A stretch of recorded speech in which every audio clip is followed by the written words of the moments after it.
Your appetite stems from the soul. And the appetite is an eager desire or a strong craving. Lord, deliver my soul, my appetite from prison. Well, Elder Henton, how can one's appetite be in prison? Did you not know the scripture tells us to love not the world, neither the things that are in the world? For if any man love the world, the love of the Father is not in him. For all that is in the world, the lust of the flesh, the lust of the eye, and the pride of life, which is not of the Father, but is of the world. The world pass away and the lust thereof, but he that doeth the will of God abides forever.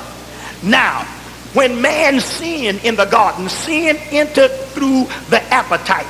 It was something the devil approached Eve with, something that was edible. To this extent, all of the fruit in the midst of the garden, the devil would tell them to mess with the tree that God told them not to fool with, because it was something that appealed to the appetite.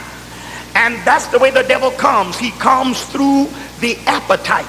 And when I say appetite, I'm not talking about necessarily eating fruit or an apple, but anytime people are bound with habits of some kind, it's because the enemy has done something to the appetite. If you will notice now, when Jesus was led of the Spirit into the wilderness to be tempted of the devil, the first thing the devil came to him with was tempt Jesus through the appetite. Note now, if you be the Son of God, for if is a supposition of doubt, if you be the Son of God, command that the stones be made bread. Now, isn't that strange? Why bread? Why not diamonds? Why bread? You know, why not wood? But if you be the Son of God, command the stones to be made bread. Bread, because bread was something that was edible, and for that cause, the devil felt, if I can tempt him through the appetite, and if Jesus had have been like some of you and I might have been, gullible to prove a point, then the devil wouldn't have been satisfied. He would have said, how do I know it's bread? And Jesus, if he was gullible like some of you and I, would have ate the bread to convince the devil, see there, and the devil would have went to clapping and hoorahing, saying, that's all I wanted you to do was break your fast before the time. So the devil has a way of working around and doing things to throw you one way or the other. Sin entered through the appetite. For all that is in the world, the lust of the flesh, that's a craving, that's a desire, a strong desire. Some things don't appeal to the flesh, but it appeals to the eye. And sin enters through the lust of the flesh, the lust of the eye, and the pride of life. When Jesus was in the wilderness, the devil came to him through the lust of the flesh, that is to say, the appetite. The lust of the eye showed him all the kingdoms of the world in a moment's time, and said to Jesus, it's mine, and all of this is mine, and I give it to whomsoever I will. And Jesus, is yours if you fall down and worship me. And then the devil came to him through the pride of life, by carrying him to the pinnacle or the steeple of the temple and say, if you be the Son of God, cast yourself down. And then the devil on the last temptation had the colossal nerve to try to quote a scripture and say, it is written that he'll give his angels. See, the devil reads the Bible too. Of course, he has his own interpretation, and he didn't really quote the scripture right. For he'll cast yourself down, for it's written he'll give his angel charge over you, least at any time you dash your foot against a stone, they'll bear you up. You know what I mean? But Jesus said, Jesus could have took pride in himself and said, well, I am the Son of God. You know what I mean? And I've got to prove to this devil that God is not going to let me spatter like an egg. And Jesus could have jumped from the pinnacle to prove to the devil, watch how easy my Father let me down. But he said, Satan, it is written, thou shalt not tempt the Lord thy God. So he came through the lust of the flesh, the appetite, through the lust of the eye, by showing him the kingdoms of the world and the pride of life. When the devil saw he couldn't get Jesus to yield, when Satan had ended all the temptation, he departed from Jesus for a season. As the Amplified New Testament puts it, he left Jesus waiting for a more opportune time. I'm here to tell you, when you get one victory over the devil, don't let your guards down. The fight is not over. He's waiting for a more opportune time. Oh yeah, it's something like fighters in the ring. Sometimes that fella got to go through the 8th, almost to the 9th or the 10th round in order to really get that punch that can take him out. And the devil, oh, he's been around a while. And he'll wait. He's got patience. He'll wait 2 and 3 years to give you that Sunday punch or that overhand right or that left hook or that right cross, one way or the other. So there's some of you that's listening to me tonight. The devil's got your appetite in prison. There are things you don't want to do. I sincerely believe that if many drug addicts could just say within themselves, I'm going to stop, and stop in their own strength, they would have done that a long time ago.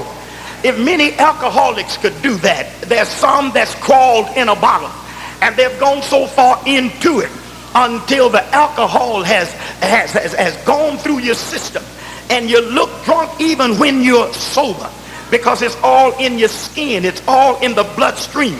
It's cooking your liver, it's cooking your eyeballs. That's why your eyeballs are red like that, and bloodshot. That's a habit. That's a habit, and that habit's got you in prison. Anytime a thing masters you, you're in prison. Anytime a thing has got you confined, you're in prison.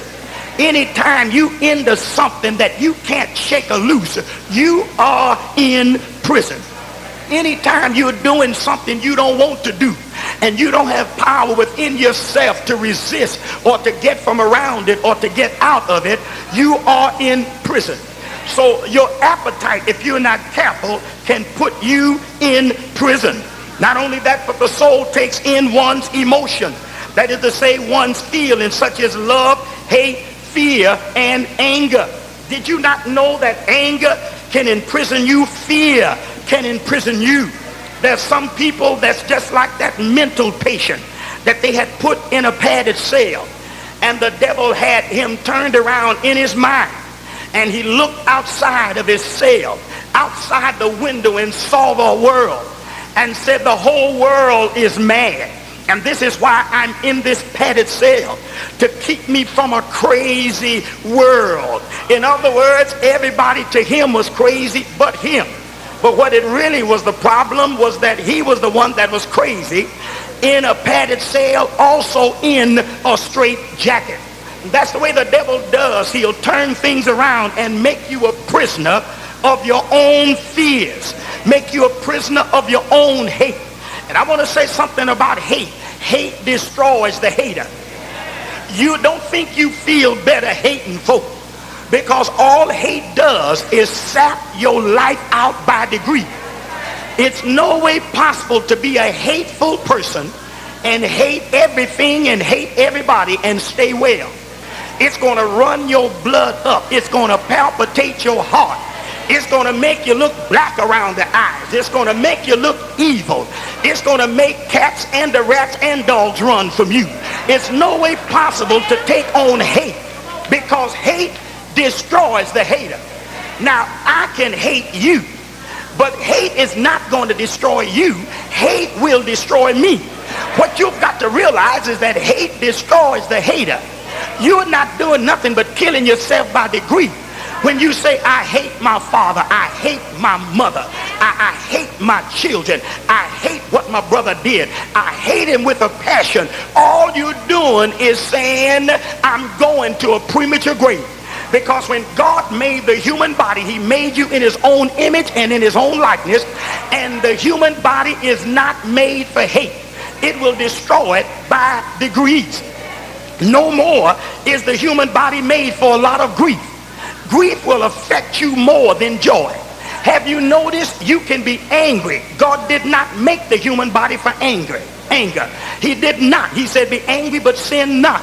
And anyone that's angry for any length of time, it has a tendency to take a toll on your body. Have you noticed you can be angry and your blood pressure will run up? You can get so angry till you can't hardly catch your breath. Your heart will begin to palpitate because you're angry.